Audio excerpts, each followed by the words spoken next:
Então, pessoal, hoje eu tô aqui para falar um pouquinho do primeiro dia da quimioterapia. O paciente que está começando, né, a quimioterapia e tá lá cheio de dúvidas, a família também. E aí? E agora, né? A quimioterapia está marcada. Então vamos lá. Primeiramente, eu espero que quem já esteja com o seu tratamento agendado já tenha algumas coisas claras em mente, né? Como por exemplo, qual é o tratamento que vai fazer. Então, quais são os principais efeitos desse tratamento? Por que eu digo isso? Porque não é raro, na primeira consulta de farmácia, eu receber pacientes que me perguntam: Carol, e aí, meu cabelo vai cair? E aí, eu vou enjoar? Né? E o pessoal, os colegas aí vão me ajudar, se comentem aí abaixo se passam por isso também. Os colegas enfermeiros também, que tem, né, que recebem esse paciente, tem todo o trabalho também de explicar como vai ser todo o processo. Então, assim, o decidir tratar é em consultório. Então, o médico, com a análise dos seus exames, ele vai te dar o diagnóstico, dizer o prognóstico e dizer o que tem hoje de tratamentos. Então, junto com o médico, algumas dúvidas precisam ser esclarecidas, né? Então, assim, ele precisa informar para vocês qual é o principal efeito desse tratamento, quais são os principais riscos, né? Quais são os benefícios, o que eu tenho hoje disponível para tratar. Porque nós temos uma gama imensa de medicamentos hoje, mas claro, o médico ele tem um raciocínio clínico. Então vai de acordo com a sua história, com o seu, de repente, outros problemas de saúde que você possa ter, né? Então tudo isso ele leva em conta. Então é preciso conversar. E assim, não tenham medo de perguntar, porque o que a gente percebe muito é que o paciente no consultório com o médico, ele tem medo de perguntar e de repente, o médico não gostar, né? Tá interrompendo ali a consulta, mas não. O médico ele não vai ficar chateado com vocês por causa disso. E assim, muitas vezes ele está no ritmo de consultório e que para ele, e eu digo assim, para nós profissionais de saúde, no dia a dia tem certas coisas que começam a ser óbvias, né? Então, assim, algumas siglas, algumas nomenclaturas, determinadas orientações que acaba que, se a gente não se atentar, a gente acaba que não passa essa informação para o paciente, entendendo que o paciente já previamente sabe alguma coisa. E não, a gente tem que partir do princípio que o paciente ele está ali cru, né? Ele está chegando e ele não sabe das informações, então a gente precisa discutir com ele. E essa primeira discussão, ela vai acontecer no consultório. Então, decidindo tratar, e daí o médico vai dar esse panorama aí dos riscos e dos benefícios. Inclusive, nesse momento, o paciente, ele decidindo tratar, ele assina um termo, né, que é o termo de consentimento livre e esclarecido, que é onde ele diz que concorda e que está, que entendeu todo o processo do que ele vai passar e que ele está de acordo. E é com esse termo, que isso vai em anexo no seu prontuário, que a equipe vai dar o start e começar todo o processo.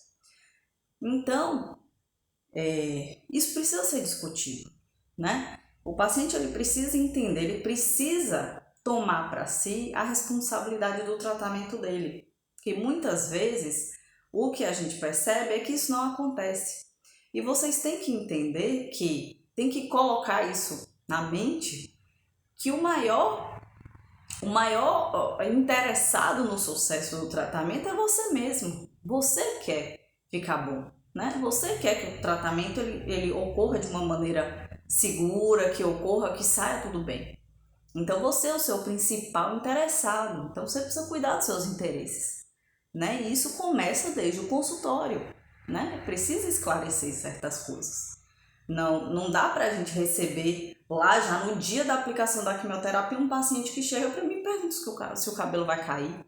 Ele precisa saber já dos riscos desse tratamento, que sim, o cabelo pode cair ou não, esse medicamento não cai o cabelo. Tem medicamentos hoje que não caem o cabelo, né? Então, assim, isso precisa ser discutido lá. Então, eu espero que quem já tem o seu tratamento aí definido, já tenha pelo menos essas dúvidas esclarecidas com o seu médico. Depois, né, está marcado possivelmente o local que você vai fazer, já te agendou, e aí cada local tem a sua particularidade. Tem alguns que tem a consulta com a equipe multidisciplinar antes, tem outras que tem no mesmo dia, ou o pessoal por telefone no dia anterior orienta algumas coisas, então o horário de chegada, como é que o paciente tem que comparecer, se ele precisa levar um acompanhante, e normalmente é mandatório que se vá com um acompanhante, mesmo nesse processo de pandemia, mas eu acredito que as clínicas estejam tomando aí os cuidados necessários, né? Por quê? Porque o paciente, ele precisa estar acompanhado, que o tratamento em si, a quimioterapia, normalmente ela requer o que a gente chama de pré-medicação.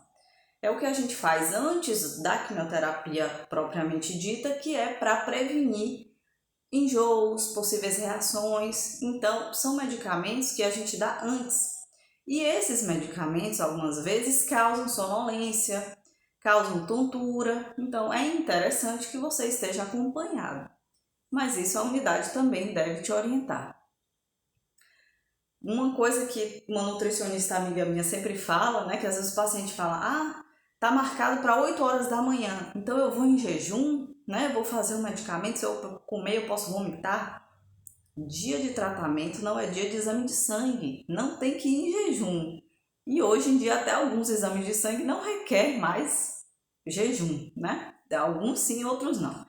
Então, assim, o tratamento não tem interferência nenhuma que você vai tomar lá na veia, seja no catéter, não tem problema. A alimentação não interfere e, pelo contrário, o paciente precisa estar alimentado. É interessante que venha com uma alimentação de casa, de preferência leve.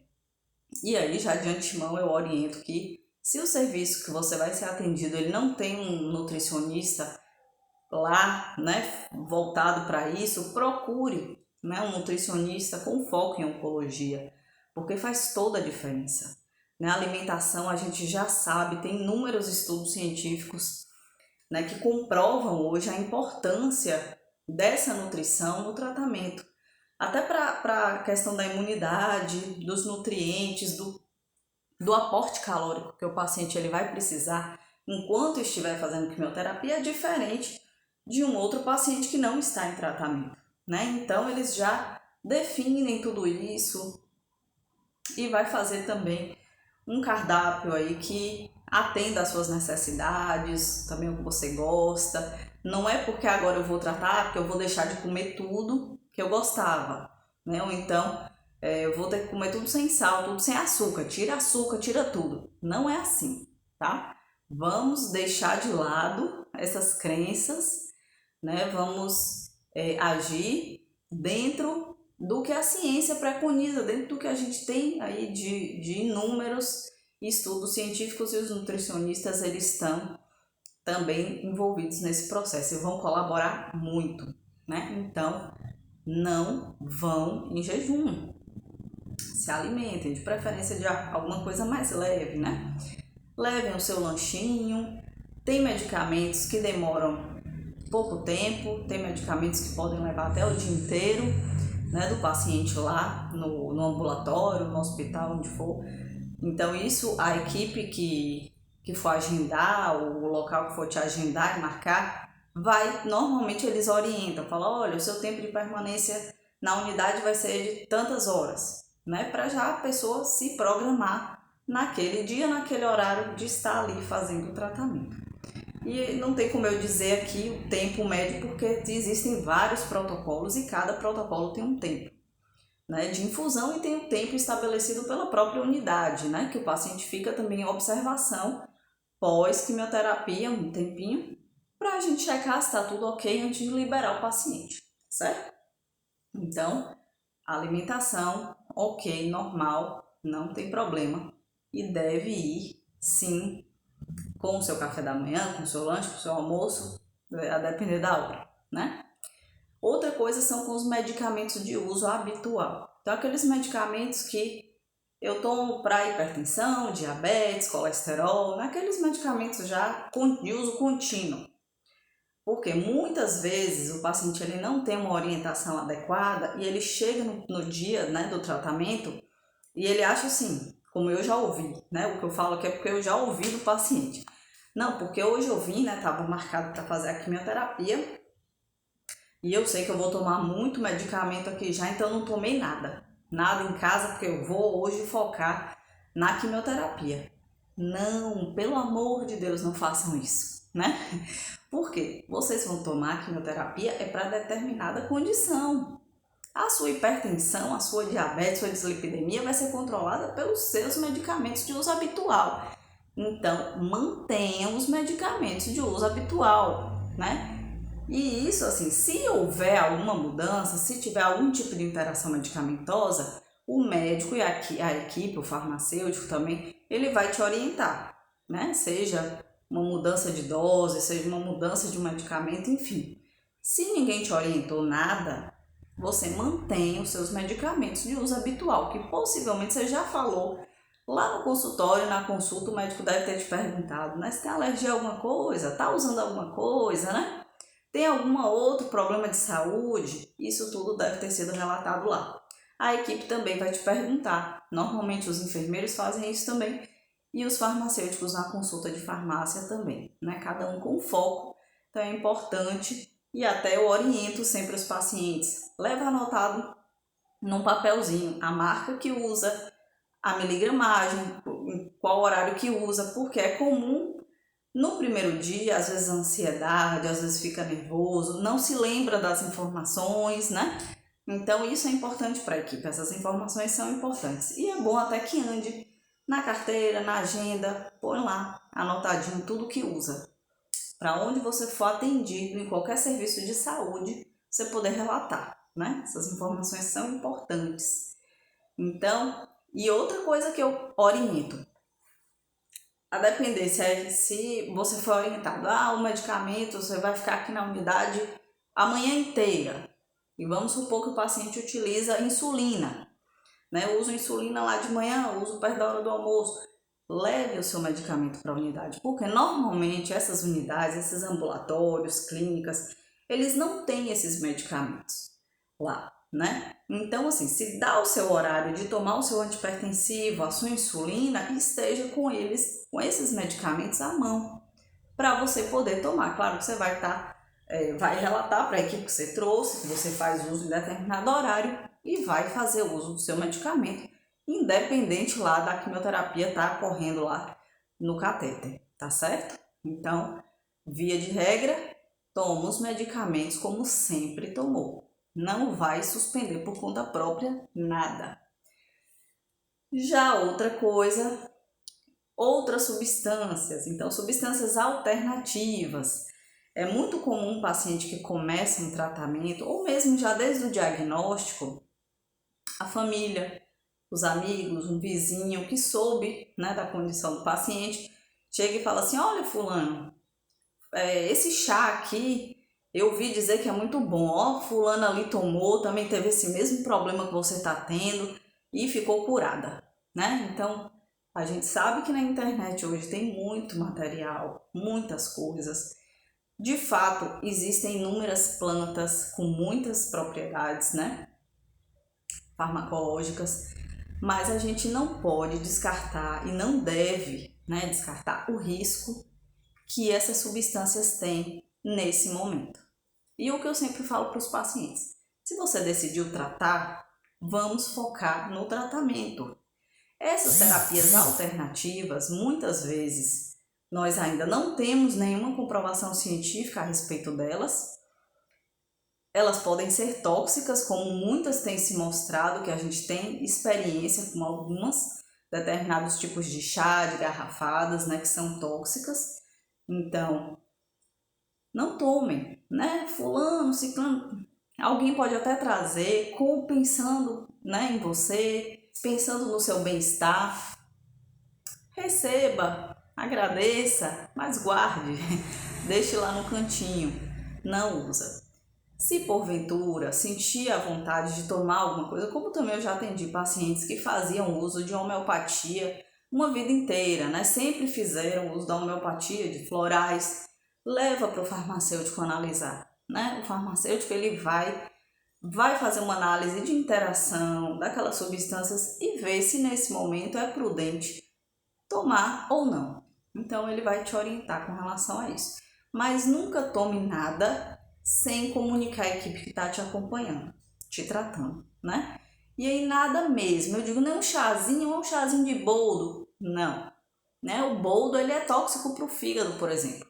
Ai, Carol, mas eu sempre tomei boldo, nunca tive nada. Não é que você vai ter uma lesão hepática tomando um chá de boldo, mas a gente sabe que ele sobrecarrega um pouco mais o fígado.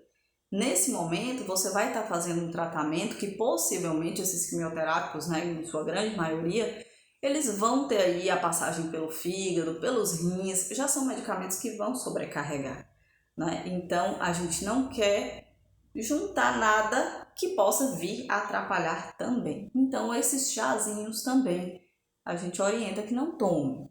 E aí o nutricionista, ele vai te orientar melhor, de repente, alguns tipos de chás que podem ser utilizados tranquilamente nesse processo, mas também na quantidade certa, né? Então isso é importante frisar. Outra questão, né, como eu falei, da nutrição é muito importante. Agora a gente está com esse processo que nós vivemos aí, estamos vivendo da pandemia, eu acho que mudou já muita gente. Eu espero que tenha mudado, quem não fazia e agora está fazendo, a higienização correta dos alimentos, né? Então, isso vale para a vida, né?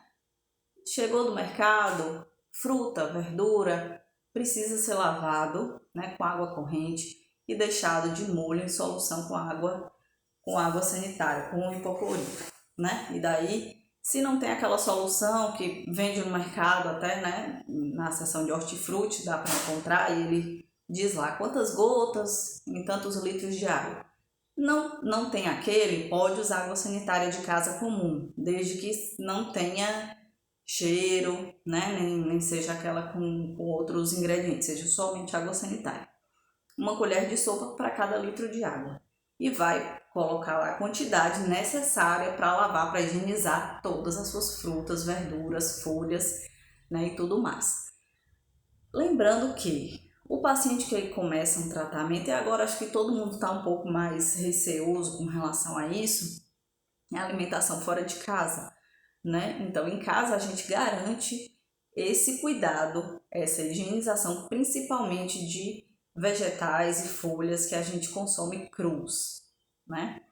Então, o paciente em quimioterapia, ele precisa se atentar um pouquinho mais com relação a isso. Por quê? Determinados tratamentos, eles causam a queda da imunidade, né? Então, o paciente ele fica mais susceptível a coisas que antes ele não ficava. Então, por exemplo, ele podia comer uma salada que de repente tinha alguma coisa ali, dava uma dorzinha de barriga, não tinha nada demais. Agora, esse efeito ele pode ser um pouco maior. Então, a gente não quer que isso aconteça. Então, cuidado com alimentos crus. E se for se alimentar, comer alguma coisa fora de casa, o cuidado é redobrado. E aí nada de cruz, a gente orienta, né? Mas, volto a dizer, um acompanhamento com nutricionista é fundamental para o paciente em quimioterapia, certo? A água também, né? Então assim, Carol, mas agora eu vou só comprar água mineral, só vou beber água mineral. Não precisa. Você tem um filtro em casa, aquele filtro de barro, aquelas velhinhas, contanto que você tenha a periodicidade de estar fazendo a manutenção naquele filtro. Então não tem problema, não precisa mudar tudo agora, da noite para o dia, não, porque eu vou tratar agora e muda tudo que come em casa, a família começa a dar aquela volta e vira tudo de cabeça para baixo. Não precisa fazer isso, tá, pessoal? Então, assim, eu vou precisar separar talher, separar prato, ter um banheiro só para mim. Não, gente, não precisa. Você não vai excluir a pessoa de casa, né? Ou assim, não, você fica aí porque você tá fazendo um tratamento e tudo seu vai ser esterilizado. Não precisa disso, tá certo?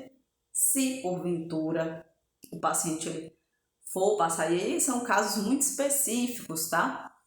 De transplante de medula, que aí tem Um cuidado é um universo um pouco diferente. E aí a equipe, o hematologista também vai orientar a família, vai orientar o paciente.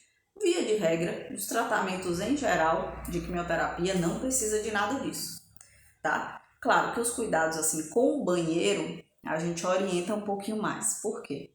Principalmente nos dias que se seguem pós-quimioterapia, então 2, 3, até 5 dias pós-quimioterapia, a depender do protocolo, o paciente ele vai estar excretando os medicamentos ali na urina e nas fezes.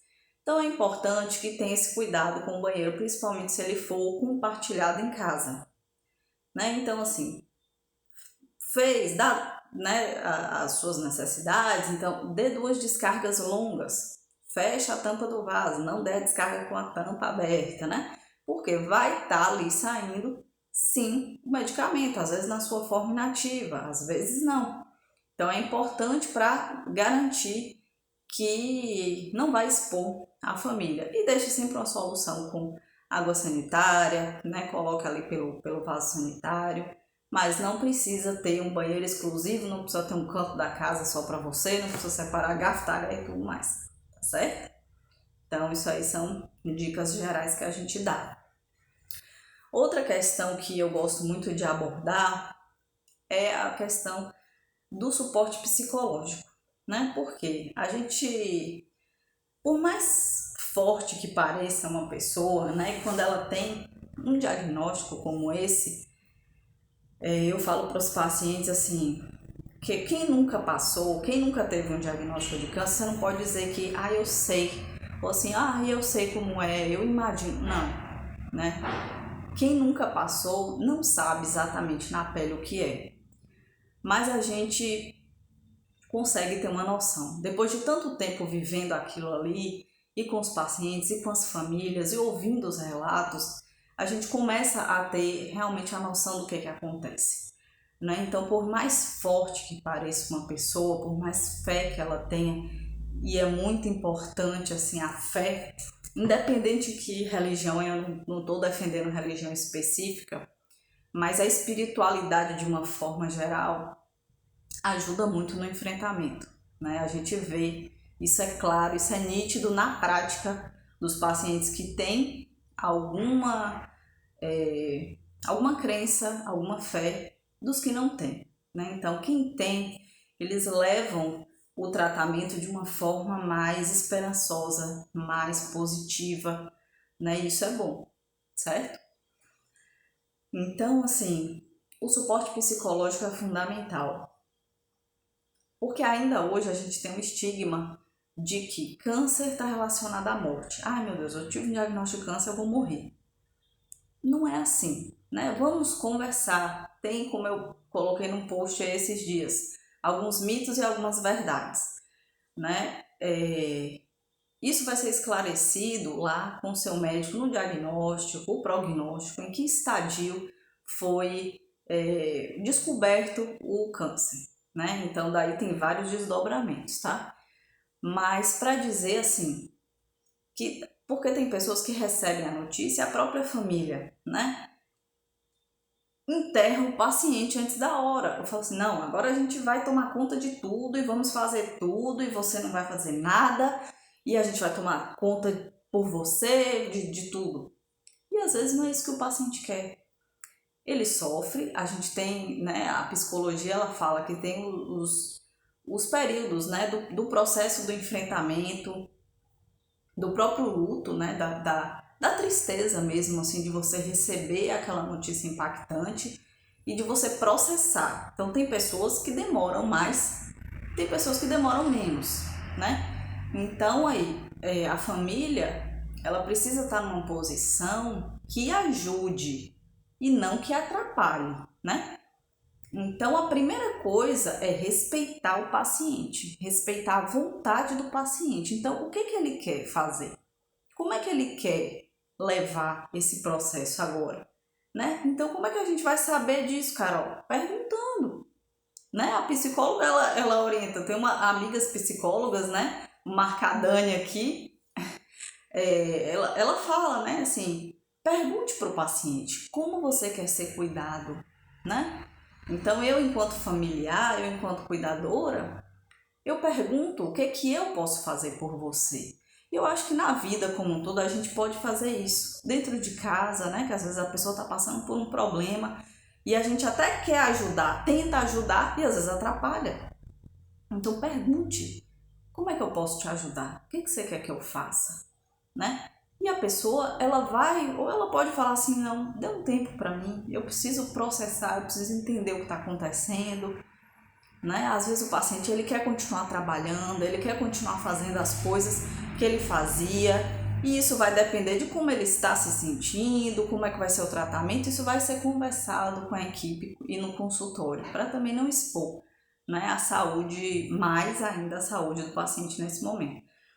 Mas se não tiver nenhum tipo de restrição, o médico ele vai dizer, não, se você quiser continuar trabalhando, não tem problema. Então o paciente ele vai ter essa autonomia e ele precisa dessa autonomia, né? Não é simplesmente tirar tudo dele agora porque ele já recebeu uma carga emocional, um peso dali do diagnóstico muito grande, né? Então não tem que ser tudo na hora e também não tem que resolver tudo na hora, não. Ele precisa do tempo para processar aquilo ali, né? E muitas vezes a família, naquela ansiedade de querer e do medo, né? Assim, poxa, a pessoa está se sentindo triste, não quero que minha mãe fique assim, eu não quero que meu pai fique assim, eu quero ajudar, eu quero fazer, eu quero acontecer, mas precisa respeitar o tempo. Cada um tem seu tempo, né? E vamos entender qual vai ser o processo e tentar fazer as coisas por partes, né? Então vamos fazer o que precisa ser feito. Então o médico já deu os passos, vai começar um tratamento, vai fazer uma cirurgia, vai fazer a radioterapia primeiro. Então assim, vamos pensar em uma coisa de cada vez, né? E daí evoluindo. Porque quando a gente coloca o pensamento muito lá no futuro, né, a gente sofre por antecipação, né? E a gente tem discutido isso aqui. Eu coloquei no post também da felicidade, né? Baseado em evidências. E hoje tem se discutido muito essa questão da ansiedade, da gente viver um futuro que a gente não sabe se vai acontecer, né? Então, eu sou assim apaixonada pela psicologia, eu acho que todo mundo devia fazer terapia. E para o paciente e para a família é um suporte incrível, né? Então, assim, quem puder, quem tiver um serviço que tem esse suporte de psicologia, ótimo. Quem não tiver, se puder buscar, faz toda a diferença, né? E em alguns locais a gente encontra esse serviço gratuito. Então tem algumas faculdades, né, que tem curso de psicologia, normalmente tem serviços à disposição da comunidade. Então pode tentar aí buscar um acompanhamento com um profissional desse que vai valer muito a pena, tá, pessoal? Então, assim, eu volto a falar. Você é o maior responsável, o maior interessado no sucesso do seu tratamento. Então, assuma a liderança da sua jornada, do seu tratamento, né? E daí a equipe que está com você vai agregar, vai juntar e vai te ajudar. E você precisa falar o que está sentindo, precisa falar o que quer, precisa falar o que não quer. E a equipe ela vai, e como a equipe de saúde ela se comporta, respeitando esse desejo do paciente, né? Então, juntos nós vamos construir o processo, mas a gente precisa dessa troca, né? Se não tiver essa troca, fica muito difícil. Tá certo, pessoal? Então foi isso aí.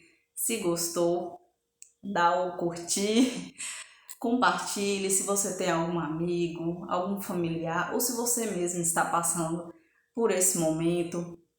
Se quiser deixar um comentário, alguma coisa, a gente trocar uma ideia, a gente está à disposição também. Eu vou estar chamando as colegas aí, como eu falei, que são amigas, né, da psicologia, da nutrição, para estar batendo um papo aqui e estar sempre trazendo novidades para vocês, tá certo? Tchau, tchau!